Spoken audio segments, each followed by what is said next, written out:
au sommet de la cathédrale de Strasbourg. Est-ce que vous avez déjà été au sommet de la cathédrale de Strasbourg? Je suis alsacienne. De Strasbourg. Ouais. Vous êtes de Strasbourg? Oui. Ah, ça m'a arrivé. C'est génial.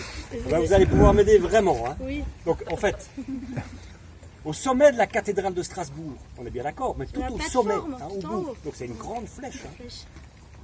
Tout en haut, il y a un nid. C'est vrai? Exactement. Voilà.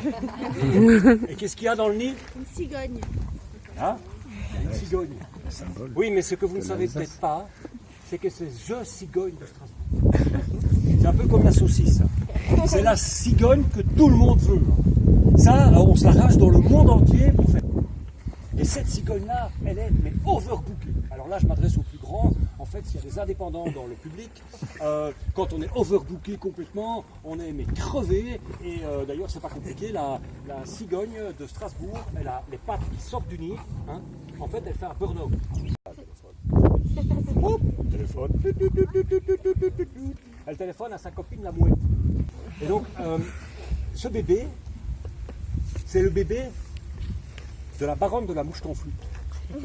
C'est la meilleure cliente de la cigogne. Elle vole 3 heures vers le nord. Vers le nord. Ok. Donc on ne va pas faire les 3 heures. Elle est arrivée à la montagne. Et là, elle doit aller à gauche. Et elle va à droite. Elle va à droite. Elle se pose. Et en fait, elle dépose le bébé dans les choux. Vous avez déjà vu les choux? T'as déjà vu les choux, toi? Oui. Oui, ben voilà. Les choux, c'est un petit peu rond. Et puis l'Albert, il chipote un peu dans ses choux. Et tout d'un coup, oh, une petite paire de fesses, dis donc. C'est un petit homme. Bah regarde, d'ailleurs, il a une carotte.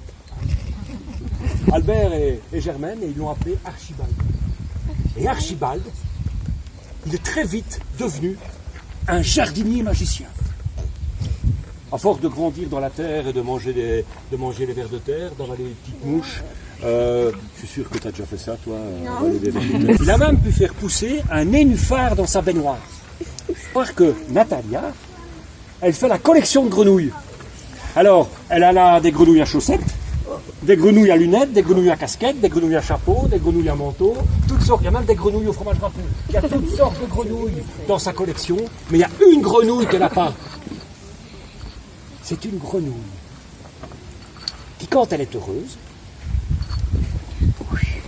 elle affiche le plus beau des sourires. Et aussitôt, paf, elle lâche une croûte. Et cette grenouille, on l'appelle la grenouille qui ripette. Eh bien, mère, j'épouserai l'homme qui me ramènera la grenouille qui ripette. Alors, les hommes les plus riches, les princes les plus beaux, les plus grands, les plus forts, ont mis toute leur fortune, parce que ce petit bruit, ça fait comme ça. Écoutez bien, parce qu'on va devoir le refaire ensemble. Ça fait... Ok?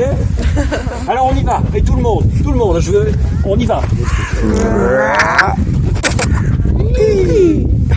Archibald, il ouvre la porte de sa salle de bain, et là, sur le nénuphar qu'il avait fait pousser dans sa baignoire, vous vous souvenez, hein, il avait réussi à faire pousser un nénuphar dans sa baignoire, et bien il y avait une petite grenouille aux yeux bleus.